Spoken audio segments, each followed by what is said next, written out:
Wondering if it's crossed your mind about how this weekend's game comes against Coach Traylor's alma mater. Mm-hmm.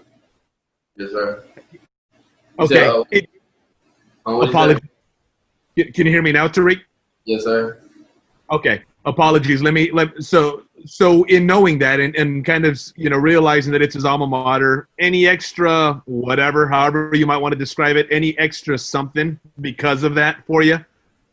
Honestly, I just want to treat it like a regular game, even though it is like his alma mater. But if anything, I know it's like a certain edge to it, though, because, this is alma mater. But I just want to treat it like any other game and just go out there and play hard.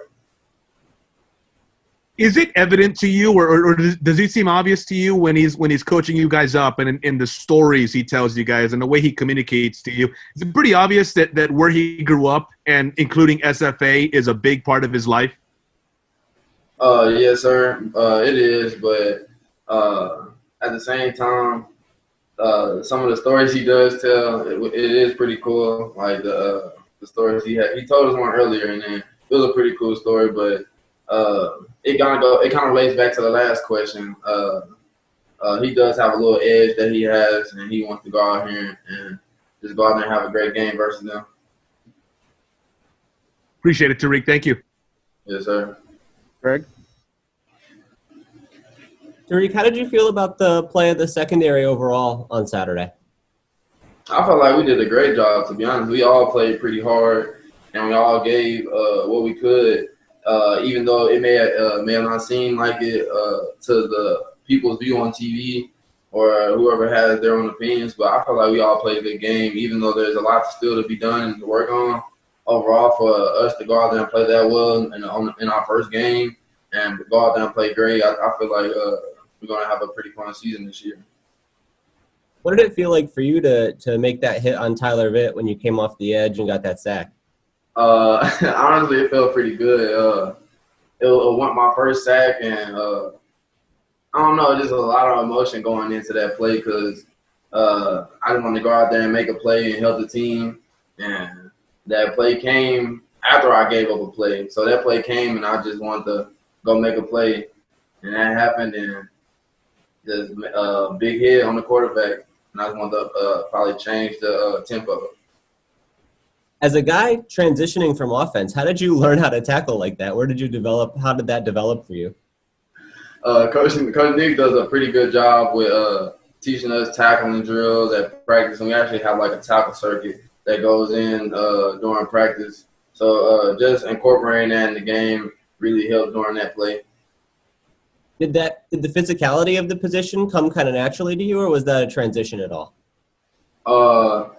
Honestly, it transitioned to cornerback, to be honest, because as a receiver, you got to be physical too when it's coming to blocking or just making any type of contact. So just playing corner, it carried it with me, and I try to just be as physical as possible when that time presents itself. So during the sack, I just wanted to be physical as possible. I think you guys ended up setting a school record for tackles for loss. How much of an advantage is it to be able to create that many negative plays in a game?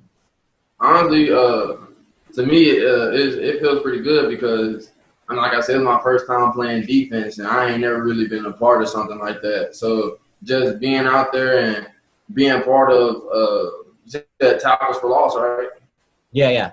Yeah, so just being a part of that and just setting a record, it's actually pretty fun. So, yeah, yes, sir. It was interesting to see really how often you guys blitzed, corners or safeties. What kind of advantage does that give you when you bring those players off the edge?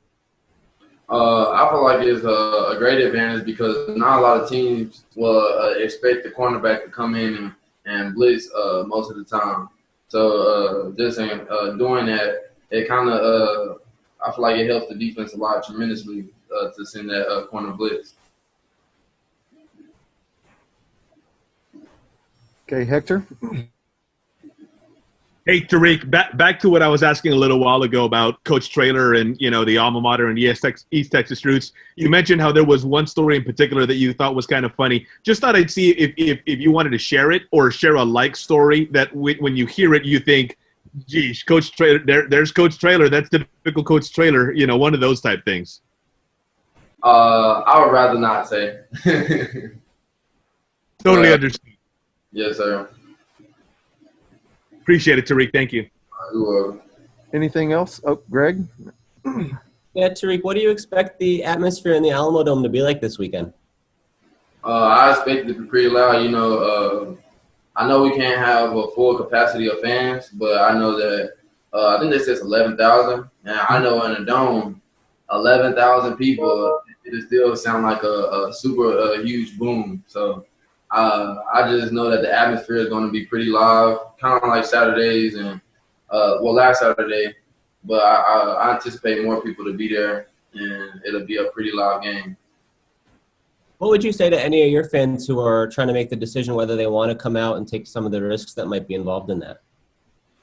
Oh, excuse me, what did you say? I said, what would you say to any of your fans who are, this week trying to make the decision of whether they want to go to the game and maybe take any of the risks and go through the protocols and all of that? Honestly, any fan that wants to come to the game, I suggest you to come to the game. I mean, you can practice social distancing and just wear your mask, if anything. That's all I really want to say. Just if fans come, just wear your mask and practice and washing your hands and social distancing, really. Well, thank you, Tariq.